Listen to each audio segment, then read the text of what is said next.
कल हम लोग बात कर रहे थे कर्नाटिक वॉर की। फर्स्ट कर्नाटिक वॉर हम लोगों ने डिस्कस किया था, एक बार फिर से हम लोग रिवाइज करते हैं। अब लोग देखते हैं, हम लोगों ने कल देखा था कि फ्रांस और अंग्रेजी ईस्ट इंडिया के बीच में प्रभुत्व के लिए कुछ युद्ध हुए थे भारत में, जिन्हें आंग्ल फ्रांसीसी युद्ध कहा जाता है। इसका जो युद्ध हुआ था ये कर्नाटिक क्षेत्र में हुआ था, इसलिए इसको कर्नाटक युद्ध कहते हैं। 3 फेजेस में ये युद्ध होते हैं। पहला युद्ध जो होता है वो 1746 से 1748 के बीच होता है। दूसरा युद्ध 1749 से 1754 के बीच में होता है और तीसरा युद्ध 1756 से 1763 के बीच में होता है। ये 3 कर्नाटक युद्ध होते हैं भारत में फ्रांस और अंग्रेजी ईस्ट इंडिया के बीच प्रभुत्व के लिए। पहला युद्ध जो हुआ है, पहला कर्नाटक युद्ध जो हुआ, इसका कारण भारत नहीं, इसका कारण यूरोप में ऑस्ट्रिया का उत्तराधिकार का युद्ध जो हो रहा था उस समय। 1740 में ये ऑस्ट्रिया में उत्तराधिकार के प्रश्न को लेकर युद्ध चालू होता है और इसमें ज्यादातर जो यूरोपियन कंट्रीज थी उन्होंने भाग लिया था और इसमें फ्रांस और इंग्लैंड ये दोनों विरोधी खेमे में थे। तो ये युद्ध जब यूरोप में होता है, इसका प्रभाव न केवल यूरोप में बल्कि जो अमेरिका और भारत में फ्रांसीसी और अंग्रेजी सेटलमेंट्स थे वहां पर भी देखने को मिलता है। तो पहला कर्नाटक युद्ध का कारण जो था वो मूल कारण था ऑस्ट्रिया का उत्तराधिकार का प्रश्न का युद्ध। दूसरा कर्नाटक युद्ध जो 1749 में शुरू हुआ, इसका कारण यूरोप में नहीं, इसका कारण भारत में ही था। भारत में हम लोग देखेंगे कि हैदराबाद के उत्तराधिकार के प्रश्न को लेकर और कर्नाटक के उत्तराधिकार के प्रश्न को लेकर दोनों कंपनियों में युद्ध छिड़ता है। इसका अंत जो होता है वो पौंडीचेरी की संधि के द्वारा होता है। पहले युद्ध का अंत एला शापेल की संधि के द्वारा होता है। और तृतीय कर्नाटक युद्ध जो है, इसका कारण भी यूरोप का एक युद्ध था, सप्तवर्षीय युद्ध, जो 1756 में शुरू होता है और 1763 में सप्तवर्षीय युद्ध का अंत पेरिस की संधि के द्वारा होता है और उसी संधि के द्वारा यहाँ पर भी भारत में भी कर्नाटक युद्ध का अंत होता है, तृतीय कर्नाटक युद्ध। ये तो एक समरी फॉर्म में चीजें थी और इसको आज हम लोग फिर से डिस्कस करेंगे। पहला कर्नाटक वर्ग कल हम लोगों ने डिस्कस कर लिया था, लेकिन कुछ पार्टिसिपेंट्स कल ज्वाइन नहीं कर पा रहे थे, इस वजह से एक बार हम लोग फिर से उससे रिवाइज करेंगे। आप लोग अपने अपने आप को म्यूट कर लीजिए।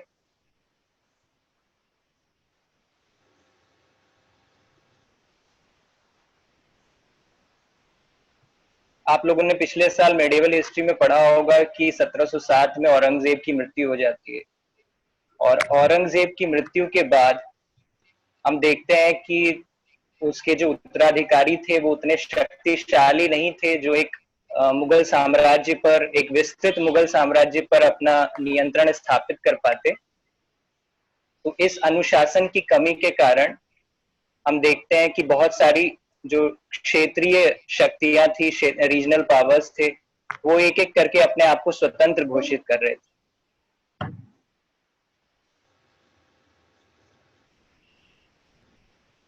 आप लोग अपने आप को म्यूट कर लीजिए।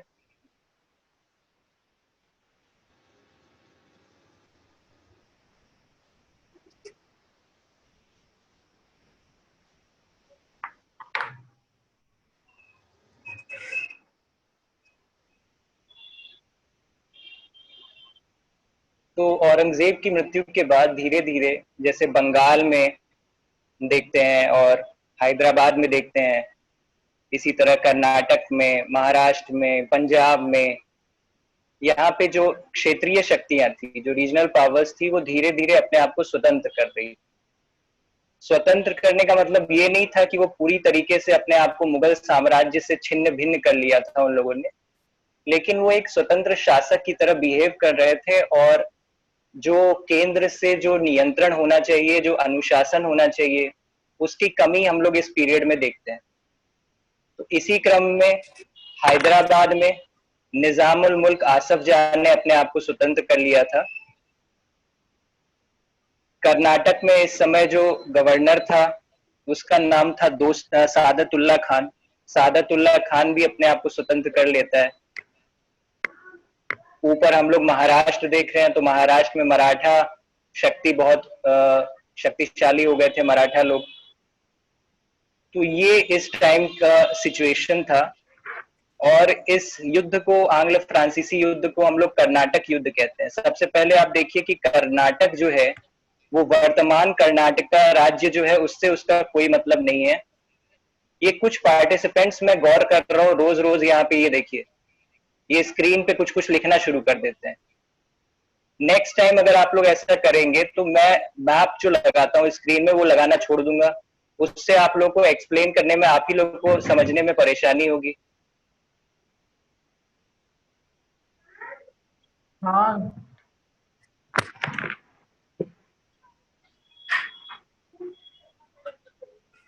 आप लोग छोटे बच्चे नहीं है जो इस टाइप की हरकतें आप लोग कर रहे हैं।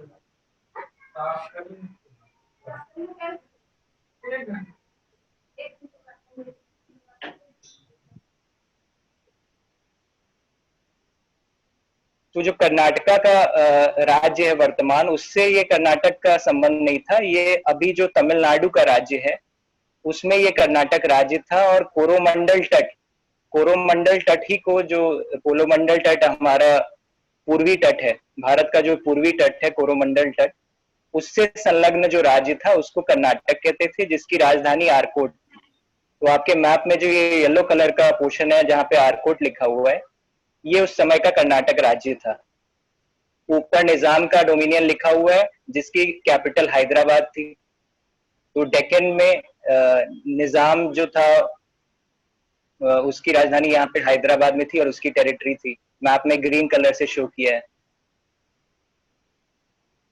इसके अलावा कुछ और भी स्वतंत्र राज्य थे दक्षिण में, जैसे मैसूर है, त्रावणकोर है। त्रावणकोर मालाबार तट की तरफ देखिए, त्रावणकोर है, उसके ऊपर मालाबार है और कोचीन है। ये कुछ स्वतंत्र हिंदू राज्य भी थे दक्षिण भारत में।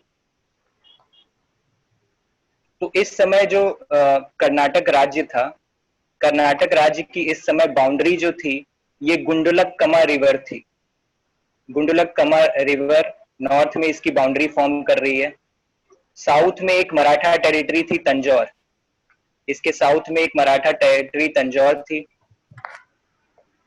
एक और टेरिटरी थी त्रिचनोपल्ली, ये कर्नाटक का हिस्सा नहीं था, त्रिचनोपल्ली और तंजौर। और इसी समय हम लोग देखते हैं कि कोरोमंडल तट में कई यूरोपियन सेटलमेंट्स बन चुके थे। जैसे हम लोगों ने पिछली क्लास में डिस्कस किया था कि जो डच सेटलमेंट था वो नागपट्टनम में था। पौंडीचेरी में फ्रांसीसियों का अधिकार था। मद्रास में अंग्रेजों का अधिकार था और उनका यहाँ पे जो सेटलमेंट था उसका नाम था Fort Saint Thomas, Fort Saint George, sorry ये गलत कुछ लिखा है, फोर्ट सेंट जॉर्ज। और यहाँ पे नीचे फोर्ट सेंट डेविड, ये दोनों अंग्रेजों के अधिकार क्षेत्र में थे। कर्नाटक का इस समय जो वॉइसरॉय था उसका नाम था सादतुल्ला खान। सादतुल्ला खान का कोई बेटा नहीं था। तो इस समय का जो मुगल शासक था मोहम्मद शाह रंगीला, उससे वो परमिशन लेता है और अपने भतीजे दोस्त अली को अपना सक्सेसर, अपना उत्तराधिकारी नियुक्त करता है। दोस्त अली 1732 में कर्नाटक का नवाब बनता है। दोस्त अली जो है ये विस्तारवादी नीति का पालन करता है और अपने बेटे का नाम था सफदर अली और अपने दामाद चंदा साहिब, इसका दामाद का, दोस्त अली के दामाद का नाम था चंदा साहिब। तो सफदर अली और चंदा साहिब को, जो मैंने डिस्कस किया था यहाँ पे त्रिचनोपल्ली,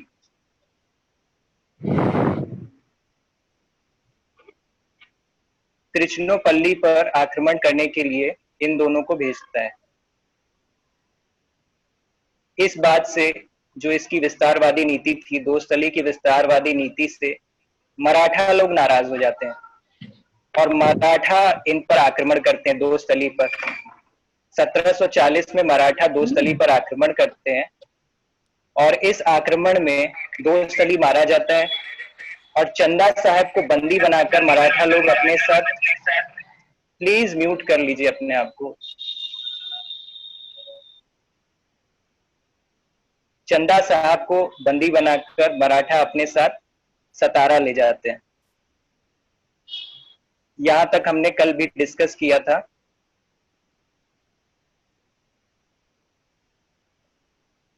इसके बाद सफदर अली, दोस्त अली चूंकि मारा गया मराठा आक्रमण में, तो सफदर अली जो उसका बेटा था वो नवाब बनता है, लेकिन थोड़े दिनों में उसकी भी हत्या कर दी जाती है उसके कजन मुर्तजा अली के द्वारा। 1742 में उसकी भी हत्या कर दी जाती है। ये सारे एक्टिविटीज जो थे ये निजाम यहाँ से देख रहा था हैदराबाद से, और चूंकि जो कर्नाटक का क्षेत्र था ये निजाम के अंडर में आता था, और इसीलिए वो एक्शन लेता है और अपने एक सैनिक जिसका नाम था अनवरुद्दीन, उसको यहाँ का नवाब बना देता है। मुर्तजा की जगह अनवरुद्दीन को 1743 में नवाब बना देता है हैदराबाद का निजाम। तो ये सेकेंड कर्नाटिक वॉर में भी वापस फिर से हम लोग इसी पॉइंट पे आएंगे, तो इस वजह से इसको आप लोग ध्यान रखिएगा, इस इंसिडेंट को। तो हम लोगों ने बात की थी कि जो प्रथम कर्नाटक युद्ध था इसका मूल कारण भारत में नहीं, इसका मूल कारण यूरोप में था। यूरोप में इस समय ऑस्ट्रिया में उत्तराधिकार के प्रश्न को लेकर युद्ध चल रहा था, और इसमें कुछ देश थे ऐसे जो चाहते थे कि ऑस्ट्रिया के राजा का कोई बेटा नहीं था, उसकी एक बेटी थी जिसका नाम मारिया थेरेसा था, तो वो लोग चाहते थे कि मारिया थेरेसा को ही उत्तराधिकारी बनाया जाए। तो कुछ देश मारिया थेरेसा के समर्थन में थे और कुछ उसके विपक्ष में थे। तो इसी बात को लेकर यूरोपियन देशों में लड़ाई होती है, युद्ध होता है। 1740 में ये युद्ध शुरू होता है और इसमें ब्रिटेन और फ्रांस दोनों ऑपोजिट साइड्स में थे। तो इसका प्रभाव जो है अमेरिका और भारत में जो फ्रांसीसी और ब्रिटिश उपनिवेश थे उसमें भी देखने को मिलता है। इस टाइम जो पौंडीचेरी में फ्रांसीसी सेटलमेंट था, पौंडीचेरी में फ्रांसीसी गवर्नर का नाम था डुप्ले, और मद्रास में जो गवर्नर था उसका नाम था मोर्स। तो फ्रांसीसी गवर्नर का नाम था डुप्ले और मद्रास में जो अंग्रेजी गवर्नर था उसका नाम था मोर्स। तो डुप्ले जो था ये बहुत चालाक था, इसको पता था कि जो अंग्रेजी नौसेना है वो बहुत ही शक्तिशाली है और उसको हम लोग इजीली डिफीट नहीं कर सकते। इसलिए डुप्ले जो है ये मोर्स के पास जाता है और मोर्स के सामने ये प्रस्ताव रखता है कि भले ही यूरोप में हमारे देश एक दूसरे के विपरीत लड़ाई लड़ रहे हैं, लेकिन हम लोग यहाँ पे भारत में व्यापार करने आए हैं और इसलिए हमारा उद्देश्य यहाँ पे व्यापार करना है, ना कि युद्ध लड़ना। तो हम लोग यहाँ पे युद्ध नहीं करेंगे भारत में। ये प्रस्ताव मोर्स के सामने डुप्ले रखता है। मोर्स मान तो जाता है, लेकिन उससे कहता है कि जो इंग्लैंड का राजा है, अगर वो अपनी नौसेना, अपनी जहाजी बेड़ा भारत भेजता है युद्ध करने के लिए, तो उसके ऊपर मेरा नियंत्रण नहीं रहेगा और फिर विवश होकर हमें यहाँ पर युद्ध लड़ना पड़ेगा। तो डुप्ले इशारा समझ जाता है कि मोर्स जो है वो युद्ध करने के पक्ष में ही है। तो डुप्ले उसका इशारा समझ गया, वो नवाब अनवरुद्दीन के पास जाता है और अनवरुद्दीन से कहता है कि आप इस बात को देखें कि यहाँ पर युद्ध ना हो। तो अनवरुद्दीन मद्रास और पौंडीचेरी में दोनों को इंस्ट्रक्शंस देता है, फ्रांसीसी और अंग्रेजों को, आप लोग यहाँ पे युद्ध नहीं कर सकते। इसी बीच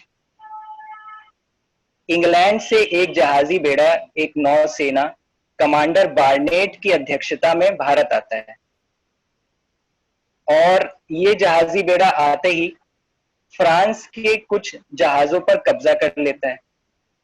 तो जब बार्नेट ने फ्रांस के कुछ जहाजों पर कब्जा कर लिया, इसी पॉइंट से प्रथम कर्नाटक युद्ध शुरू होता है। ये पहला इंसिडेंट था, प्रथम कर्नाटक युद्ध का ये पहला इंसिडेंट था जब बार्नेट ने फ्रांसीसी जहाजों पर कब्जा कर लिया मद्रास के पास। अब डुप्ले जो है ये सावधान हो जाता है और तुरंत एक फ्रांसीसी बस्ती थी मॉरिशियस में। मॉरिशियस जो है ये अफ्रीका के पास एक देश है, अफ्रीका और मेडागास्कर के पास एक देश है, जो कि उस समय फ्रांसीसी उपनिवेश था। तो मॉरिशियस का जो गवर्नर था, फ्रांसीसी गवर्नर, उसका नाम था लाबुर्डने। लाबुर्दने के पास डुप्ले ये प्रस्ताव भेजता है कि आप इमीडिएटली वहां से नौसेना लेकर आइए और भारत पहुंचिए। तो लाबुर्डने 8 जहाजों के साथ भारत आता है। इस बीच बार्नेट की 1746 में मृत्यु हो जाती है और उसके बाद पेटन जो है वो नौसेना अध्यक्ष बनता है नौसेना का। तो पेटन और बुर्डने, बुर्दने भी भारत आ गया है 1746 के जुलाई में, बुर्दने भी आ गया है और इन दोनों के बीच में लड़ाई होती है। और इस लड़ाई के बाद पेटन हार जाता है और वो भागकर हुगली की तरफ भाग जाता है, हुगली बंगाल में भाग जाता है पेटन। अब एक तरफ से पौंडीचेरी से थल सेना की मदद से डुप्ले और नौसेना की मदद से लाबुर्डने, ये दोनों फ्रांसीसी जो गवर्नर हैं, एक है डुप्ले और एक है लाबुर्डने। लाबुर्डने मॉरिशियस का जो गवर्नर था और डुप्ले की मदद करने के लिए भारत आया था। तो ये थल सेना और नौसेना की मदद से ये लोग मद्रास पर घेरा डालते हैं और एक हफ्ते के भीतर 21 सितंबर 1746 में मद्रास में ये लोग कब्जा कर लेते हैं। अब लाबुर्डने जो था, इस पॉइंट पे लाबुर्डने एक लालची आदमी था। वो कहता है कि मद्रास को हम लोग अंग्रेजों को फिर से वापस कर लेते हैं और उनसे हम लोग पैसा ले लेते हैं। जबकि जो डुप्ले था वो एक महत्वाकांक्षी व्यक्ति था, वो चाहता था कि European east India, English east India company का यहाँ से समूल नाश किया जाए और भारत पर हम लोग का प्रभुत्व हो जाए। तो वो इस बात को लेकर मना करता है लाबुर्डने को। लाबुर्डने जो है ये घूस लेकर मद्रास अंग्रेजों को वापस कर देता है और यहाँ से चला जाता है भारत से। तो अब मद्रास पर वापस अंग्रेजों का कब्जा हो गया। लेकिन मैंने कहा कि डुप्ले जो था ये महत्वाकांक्षी व्यक्ति था और इतनी आसानी से हार मानने वाला नहीं था। ये नवाब अनवरुद्दीन के पास जाता है डुप्ले और उसके सामने यह प्रस्ताव रखता है कि मैं मद्रास पर कब्जा करने जा रहा हूं और जैसे ही मैं मद्रास पर कब्जा कर लूंगा मैं उसे आपके सुपुर्द कर दूंगा, आप बीच में ना पड़े।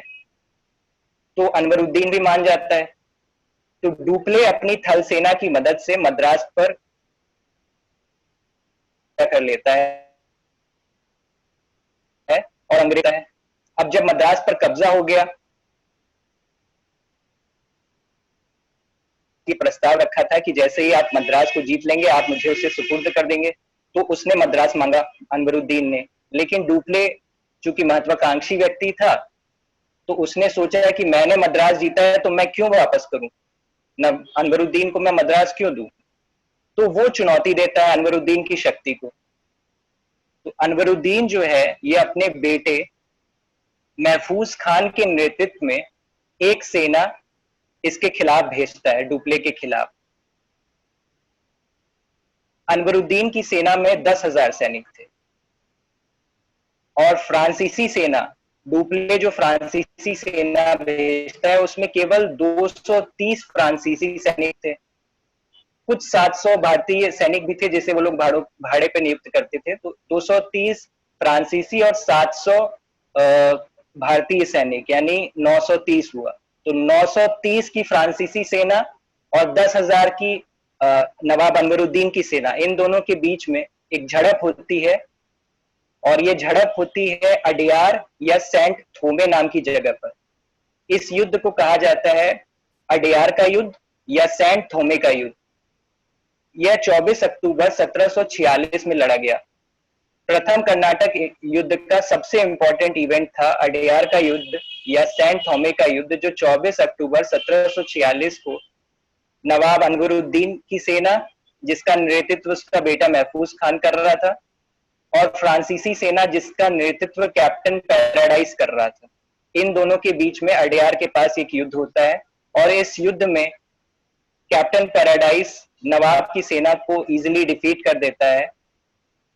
तो ये एक टर्निंग पॉइंट था इंडियन हिस्ट्री में, ये प्रूफ करता है कि भले ही भारतीय नवाबों की जो सेना है वो संख्या में भले ही बड़ी हो, लेकिन वो उतना ज्यादा प्रशिक्षित नहीं है, उतना ज्यादा डिसिप्लिन नहीं है, उतना ज्यादा अनुशासित नहीं है। और इस वजह से जो यूरोपीय सेना है, जो बहुत ज्यादा अनुशासित है, जो बहुत ज्यादा प्रशिक्षित है, वो भले ही संख्या में कम क्यों ना हो, लेकिन बहुत आसानी से भारतीय सेना को हरा सकती है। इस अडियार के युद्ध से ये बात सिद्ध हो जाती है। इस जीत चुका है, मद्रास भी इसके कब्जे में है। इसके बाद इमीडिएटली एक मैंने जगह दिखाई थी आपको, Saint David, Fort Saint David, जो कि एक अंग्रेजी बस्ती थी, वहां पर ये आक्रमण करने के लिए जाता है डुप्ले। लेकिन यहाँ पर एक अंग्रेजी नौसेना जिसका लीडर ग्रिफिन था, वो उसको हरा देता है। तो डुप्ले का प्रयास सफल नहीं होता है फोर्ट सेंट डेविड पर कब्जा करने का। इसके बाद मद्रास छुड़ाने के लिए एक दूसरी नौसेना इंग्लैंड से आती है, बॉस्केवन के नेतृत्व में। वो लोग पौंडीचेरी पर घेरा डालते हैं 2 बार, लेकिन बॉस्केवन को कोई खास सफलता नहीं मिलती है। इसी पॉइंट पे यूरोप में जो उत्तराधिकार का युद्ध चल रहा था, ऑस्ट्रिया के उत्तराधिकार का युद्ध, वहां पर एक संधि हो जाती है, एला शापेल की संधि 1748 में। बुक्स में आपको कहीं कहीं एक्स ला शापेल भी मिलेगा, तो उसका प्रोनाउंसिएशन एला शापेल है। तो 1748 में ये संधि हो जाती है और इसके द्वारा ऑस्ट्रिया का उत्तराधिकार का युद्ध जो है वो समाप्त हो जाता है। और इस संधि की शर्त के हिसाब से मद्रास अंग्रेजों को वापस कर दिया जाता है। अमेरिका में लुईसबर्ग नाम की जगह है, लुईसबर्ग, वो फ्रांसीसी सेटलमेंट था, लेकिन इसी पॉइंट में अंग्रेज उस पर कब्जा कर लिए होते हैं और इस संधि के द्वारा अंग्रेज लुईसबर्ग को फ्रांस को वापस कर देते हैं और फ्रांस इंडिया में मद्रास अंग्रेजों को वापस कर देता है। तो ये था पहला कर्नाटक युद्ध, ये हम लोगों ने कल भी डिस्कस किया था। दूसरा कर्नाटक युद्ध जो 1749 में, यानी 1 साल बाद शुरू होता है 1749 में, इसका कारण यूरोप में नहीं था। बाकी जो 2 हम लोग देखते हैं, प्रथम कर्नाटक युद्ध और तृतीय कर्नाटक युद्ध, इसका मूल कारण यूरोप में हो रहे युद्ध का प्रभाव था। लेकिन जो द्वितीय कर्नाटक युद्ध था, इसका संबंध यूरोप से नहीं था, इसका संबंध भारत में ही निहित था। और इसका कारण ये था कि भारत में हैदराबाद में और आरकोट में, आरकोट जो है ये कर्नाटक की राजधानी थी, हैदराबाद और आरकोट में उत्तराधिकार के प्रश्न को लेकर विवाद चल रहा था। और इस उत्तराधिकार के प्रश्न में एक खेमे का समर्थन जो है ये डुप्ले करेगा और एक खेमे का समर्थन हम देखेंगे अंग्रेज करेंगे, और उसी को लेकर युद्ध होता है द्वितीय कर्नाटक युद्ध। हम लोगों ने डिस्कस किया था निजामुल मुल्क आसफ जाह के बारे में, पिछले साल आप लोगों ने शायद पढ़ा भी होगा इसके बारे में। तो आसफ जाह जो है ये औरंगजेब की मृत्यु के बाद मोहम्मद शाह रंगीला के टाइम में अपने आप को हैदराबाद में स्वतंत्र घोषित कर देता है और यहाँ पे अपना प्रभुत्व कायम करता है। 1748 में आसफ जाह की मृत्यु हो जाती है। आसफ जाह की मृत्यु के बाद इसके 3 उत्तराधिकारी हो सकते थे। इसकी गद्दी को, हैदराबाद की गद्दी के लिए 3 उत्तराधिकारी हो सकते थे या 3 दावेदार हो सकते थे। और ये 3 दावेदार में नाम थे, पहले का नाम था नासिर जंग, जो कि आसफ जाह का बेटा था। दूसरे का नाम था मुजफ्फर जंग, जो कि आसफ जाह का नाती था, यानी नासिर जंग का भांजा। बुक्स में कई जगह आपको भतीजा मिलेगा, लेकिन भतीजा नहीं है, भांजा है।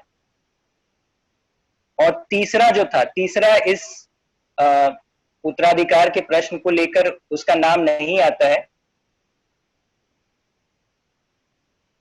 लेकिन वो आसफ जाह का बेटा था और उसका नाम था सलाबत जंग। आगे उसके बारे में हम लोग बात करेंगे।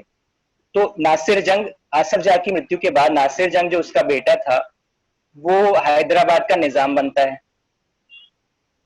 मुजफ्फर जंग जो उसका नाती था उसको चुनौती देता है और वो चाहता है कि मैं निजाम बन जाऊं। तो एक तरफ हमने बात की हैदराबाद की, दूसरी तरफ यहाँ पे हम लोगों ने कर्नाटक डिस्कस किया था। और कर्नाटक में मैंने आपको बताया था कि जो वहां का भूतपूर्व नवाब था दोस्त अली, जो मराठा आक्रमण में 1740 में मारा जाता है, उसके दामाद का नाम था चंदा साहब। चंदा साहब को मराठा लोग कैदी बनाकर अपने साथ सतारा ले जाते तो जिस पॉइंट की मैं बात कर रहा हूँ 1749 में, तो 1749 में चंदा साहब को मराठा लोग छोड़ देते हैं, तो वो आजाद हो जाता है। तो चंदा साहब वापस आता है आरकोट, कर्नाटक। चंदा साहब वापस आता है और इस पॉइंट पे हम लोगों ने डिस्कस किया था कि यहाँ का नवाब का नाम था अनवरुद्दीन। अनवरुद्दीन इस समय कर्नाटक का नवाब होता है, और जैसे ही चंदा साहब कर्नाटक वापस आता है, वो कहता है कि ये मेरे ससुर का क्षेत्र है और इस पर मेरा प्रभुत्व होना चाहिए, मैं यहाँ का नवाब होना चाहिए मुझे, तुम कहाँ से बीच में आ गए। और हम लोगों ने पिछले उसमें देखा प्रथम कर्नाटक युद्ध में कि एक अडयार का युद्ध हुआ था, जिसमें अनवरुद्दीन और फ्रांसीसी सेना के बीच में झड़प होती है। तो यानी फ्रांस जो है ये अनवरुद्दीन के खिलाफ हो गया है, डुप्ले अनवरुद्दीन के खिलाफ था। तो डुप्ले इन लोगों से दोस्ती करता है, चंदा साहब से और यहाँ मुजफ्फरजंग से हैदराबाद में। तो ये एक त्रिगुट बन जाता है, एक ट्रिपल अलायंस फॉर्म होती है मुजफ्फरजंग, चंदा साहब और डुप्ले के बीच में। जिसका उद्देश्य क्या था? जिसका उद्देश्य था आरकोट में कर्नाटक में चंदा साहब को नवाब बनाना और यहाँ से अनवरुद्दीन को हटाना, और हैदराबाद में मुजफ्फरजंग को नवाब बनाना, निजाम बनाना और नासिर जंग को वहां से हटाना। ये इस त्रिगुट का उद्देश्य था। तो इन तीनों की जो संयुक्त सेना थी, वो सबसे पहले कर्नाटक के नवाब अनवरुद्दीन के साथ इनका युद्ध होता है, और इस युद्ध का जो स्थल था उसका नाम था अंबूर। तो अंबूर में फ्रांसीसी सेना और अनवरुद्दीन की सेना के बीच में युद्ध होता है। ये घटना थी 3 अगस्त 1749, 3 अगस्त 1749 की ये घटना थी। और इसी घटना के साथ द्वितीय कर्नाटक युद्ध शुरू होता है। 1749 मैंने आपको टाइम पीरियड जो बताया था, 1749 से 1754। तो ये पहली घटना थी द्वितीय कर्नाटक युद्ध की, 3 अगस्त 1749 को, जहां अंबूर नामक जगह पर अनवरुद्दीन की सेना को डुप्ले, मुजफ्फरजंग और चंदा साहब की संयुक्त सेना हराती है। इस युद्ध में अनवरुद्दीन जो है वो मारा जाता है। अनवरुद्दीन का एक बेटा था महफूज खान, उसे बंदी बना लिया जाता है, और मुजफ्फरजंग को कर्नाटक का नवाब घोषित किया जाता है। सॉरी, चंदा साहब को कर्नाटक का नवाब घोषित किया जाता है। तो पहला जो अंबूर का युद्ध था वो डुप्ले जीत चुका है, और डुप्ले को रिवॉर्ड के रूप में विलियानल्लूर, बहूर, डीवी, ये सब जगह प्राप्त होते हैं। मसूलीपट्टनम, ये सब प्रांत उसको रिवॉर्ड के रूप में प्राप्त होते हैं डुप्ले को। अनवरुद्दीन का एक बेटा और था जिसका नाम था मोहम्मद अली। तो अंबूर के युद्ध के बाद मोहम्मद अली भागकर त्रिचनापल्ली में जाकर छुप जाता है। त्रिचनापल्ली हम लोगों ने डिस्कस किया था। त्रिचनापल्ली में जाकर ये छिप जाता है मोहम्मद अली, जो कि अनवरुद्दीन का बेटा था। अब अंग्रेज, ये सब मद्रास से ये लोग देख रहे थे, अंग्रेज इस पॉइंट तक एक्टिव नहीं था। ये जो सक्सेशन, उत्तराधिकार के लिए जो युद्ध हो रहा था इन दोनों जगहों में, हैदराबाद और आरकोट में, अंग्रेज इसमें एक्टिवली पार्टिसिपेट नहीं कर रहे थे। हालांकि वो लोग अनवरुद्दीन को समर्थन दे रहे थे, लेकिन एक्टिवली ये लोग युद्ध में पार्टिसिपेट नहीं कर रहे थे। लेकिन फ्रांसीसी जब जीत चुके थे और बाजी फ्रांसीसियों के हाथ में आ चुकी थी, तब अंग्रेजों ने सोचा कि अगर हम लोग को भारत में रहना है, बचे रहना है, तो हम लोग को भी इस उत्तराधिकार के युद्ध में पार्टिसिपेट करना होगा। और उन लोगों ने एक्टिवली अपना पार्टिसिपेशन, यहाँ जो हैदराबाद का निजाम था नासिर जंग, और जो मोहम्मद अली जो त्रिचनोपल्ली में भागकर चला गया था, उन दोनों को अपना समर्थन देना प्रारंभ कर दिया अंग्रेजों ने। हो सकता है थोड़ी देर बाद आपका अपने आप ये मीटिंग एंड हो जाए, आप लोग दोबारा लॉग इन कर लीजिएगा अगर ऐसा होता है तो।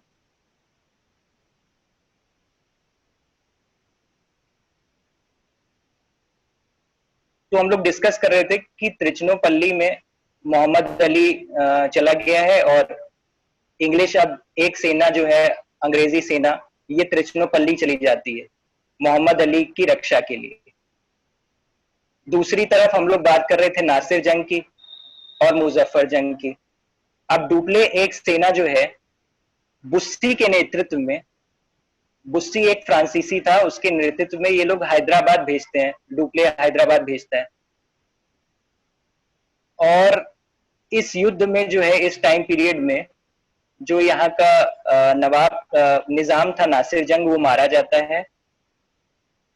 और बुस्सी जो है ये मुजफ्फर जंग को यहाँ का निजाम घोषित कर देता है।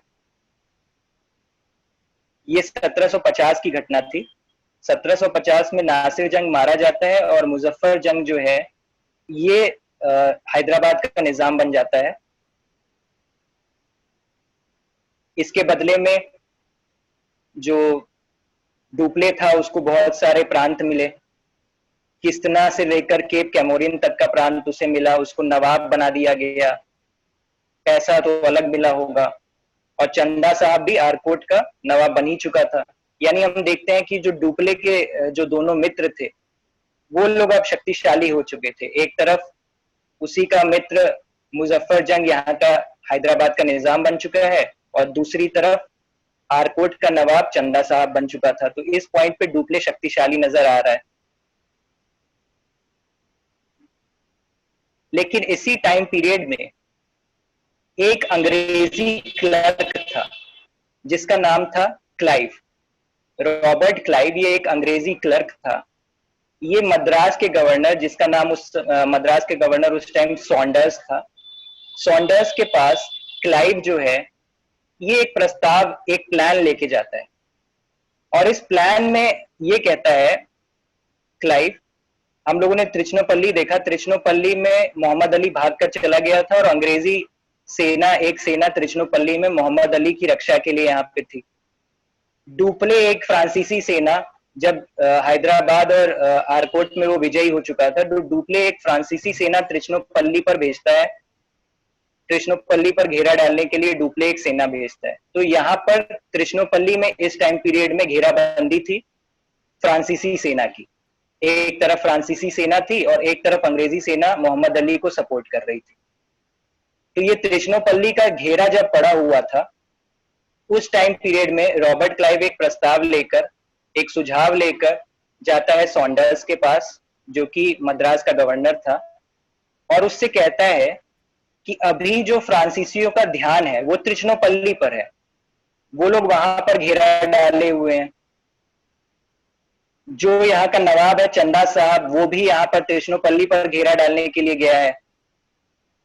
तो अगर हम इस टाइम पीरियड में, जो यहाँ की राजधानी थी कर्नाटक, आरकोट, आरकोट पर अगर हम लोग कब्जा कर लें, क्योंकि यहाँ पर अभी ज्यादा सैनिक नहीं है, ज्यादा सेना नहीं है, तो अगर हम लोग आरकोट पर कब्जा कर लेंगे तो मजबूरन त्रिचनोपल्ली से जो चंदा साहब की सेना है और फ्रांसीसी सेना है उनको भागकर यहाँ आना पड़ेगा, और इस बात का हम लोग फायदा उठा लेंगे। तो ये सुझाव जो है सॉन्डर्स को बहुत पसंद आता है और कहता है क्लाइव को कि आप ही जाइए, आरकोट पर घेरा डालने के लिए आप जाइए।